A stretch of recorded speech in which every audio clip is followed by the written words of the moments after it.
అలా టూరిస్టులు రావాలి, టూరిజం పెరగాలంటే అవకాశాలు మనకే ఉన్నాయి.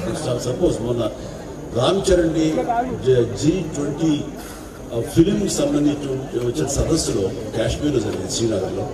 ఆయన స్వయంగా మన కిషన్ రెడ్డి గారి ఆహ్వానించారు చరణ్ మీద మంచిగా ఆహ్వానంతో.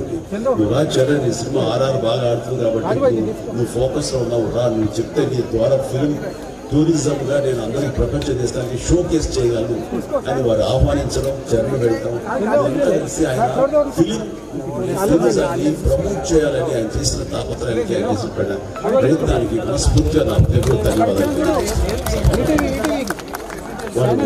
తీసుకున్న శ్రద్ధాశక్తులకి ఈ రోజు చాలా మంది ఇతర దేశాలు మన ఇండియా వైపు చూస్తున్నారు. బహుశా కారణం మళ్ళీ విజేంద్ర ప్రసాద్ గారి దగ్గర రావాలి. ఆయన రాసినటువంటి RRR, అంతకుముందు బాహుబలి కానీ ఇవన్నీ ప్రపంచ దేశాలు ఇండియన్ సినిమా వైపు చూసే దిశగా ఉన్నాయి. అంటే ఇండియన్ ఫిల్మ్ ఇండస్ట్రీ ఇంత స్ట్రాంగ్ గా, ఇంత వైబ్రెంట్ గా ఉంటుందా అని వాళ్ళందరూ అనుకోవడానికి, ఆ రకంగా ధీటుగా మన సినిమాలు తీయడానికి రాజమౌళి కానీ, వారి కుటుంబ నాన్నగారు కానీ, అందులో నటించిన యాక్టర్లు కానీ అందరూ ఇతోత్కంగా వారి యొక్క సహకారం అందిస్తారు. దాన్ని షోకేస్ చేయడానికి అలాగే కిషన్ రెడ్డి గారు చేసిన ప్రయత్నం మన G సదస్సులో అంతా ఇంతగా అద్భుతం. సో ఇలాగా ప్రతి ఒక్కరు ఆయా ప్రయత్నాలు చేస్తుంటే పొద్దునేది మనకి హెల్త్ హబ్ అయిపోతుంది, హెల్త్ టూరిజం ఛాన్సెస్ ఉంటాయి, అలాగే టెంపుల్ టూరిజం ఛాన్సెస్ ఉంటాయి.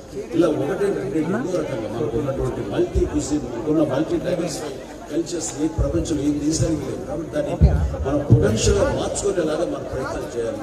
అండ్ వారి నేతృత్వంలో అలా రోజు వస్తుంది. ఆ రకంగా నేను అన్నా ఇందాక 1.3% ఈ రోజుగా 10 దాకా చేయగలిగితే, లేదా 5-6 దాకా చేసినా సరే అది అద్భుతమైనటువంటి రెవెన్యూని మన ఎక్స్ట్రాక్ట్ తీసుకొస్తుంటే అలాంటి సర్వే.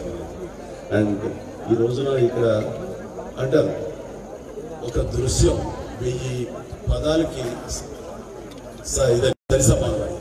సో 1000 పదాలు చెప్పలేదు కూడా ఒక దృశ్యం చెప్పగలం. ఈ రోజున మనం ఏంటి, మన కల్చర్ ఏంటి, మన హెరిటేజ్ ఏంటి అనేది ఈ రోజున గోల్కొండ ప్రాశస్త్యం గురించి చెప్పుకోవడానికి లైట్ అండ్ సౌండ్ అత్యాధునికంగా లేజర్ షోతో ఈ రోజున ఇక్కడ స్థాపించి ఇక్కడ ప్రయత్నం చేసి చూపించే ప్రయత్నం. ఎందుకంటే ముందు తరాల వాళ్ళకి ఈ గోల్కొండ ఏంటి, గోల్కొండ ఎక్కడి నుంచి వచ్చింది, ఎలా వచ్చింది, ఎవరు కట్టారు అనేది వాళ్ళకి తెలియాలి. తెలిసేందుకు చేస్తున్న ఈ ప్రయత్నం ఈ దృశ్య రూపంలో కలర్ఫుల్ గా వైబ్రెంట్ గా చూపించగలుగుతున్నామంటే అంతే కాదు. కాకతీయులు ఏ రోజు కట్టి ఇక్కడ పరిపాలించారు, ఆ తర్వాత మహానీయులు వచ్చారు, ఆ తర్వాత కుతుబ్ షాహీ వచ్చారు, ఆ తర్వాత నవాబులు పరిపాలించారు. వీళ్ళందరూ కూడా దీని ముందుకు తీసుకెళ్తూ వచ్చారు. బట్ ఇంత ఘన చరిత్ర దీని గురించి ఎంతమంది తెలుసు? ఏదో మట్టి గుట్టాలనుకోవడం, ఇంత చరిత్ర ఉంది ఇది వెనకాలన్న విషయం చాలా మందికి తెలియదు. అది తెలియచెప్పే ప్రయత్నం ఈ రోజున light and sound laser show తోటి దీని గురించి గొప్పగా చెప్తారు. టూరిస్టులు రావాలి, యువత రావాలి, తెలియజెప్పాలి, వాళ్ళు తెలుసుకోవాలి.